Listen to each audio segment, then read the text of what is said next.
Penkom Kejaksaan Agung Anang Supriyatna menyebut Sylvester Matutina akan dipanggil Kejaksaan Negeri Jakarta Selatan terkait eksekusi vonis di tahun 2019. Sylvester telah divonis 1,5 tahun penjara pada tahun 2019, namun hingga kini belum ditahan untuk menjalani hukuman itu.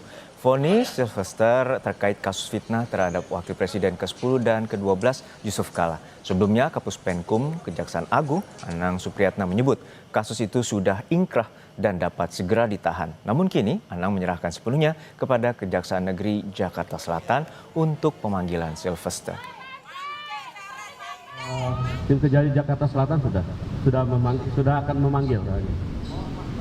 Ya, mekanisme nanti dikonfirmasi ke Kejari Jakarta Selatan aja, karena tim eksekutornya sana.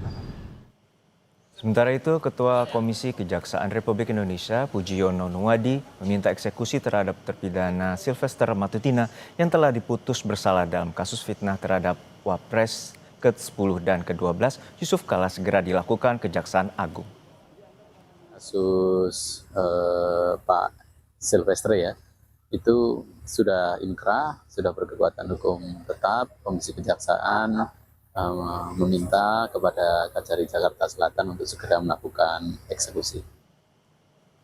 Sementara itu, Menteri BUMN Erick Thohir yang ditemui di Istana Negara Jakarta Rabu siang sebelum rapat kabinet enggan menjawab soal pengangkatan Sylvester yang berstatus terpidana sebagai komisaris independen di ID Food dan PT Raja Wali Nusantara Indonesia atau PT RNI. Pak Sylvester ini kan dari komisaris ID Food, cuman statusnya terpidana, apakah akan dipertimbangkan untuk status komisaris independen ya Pak? Pak Erik?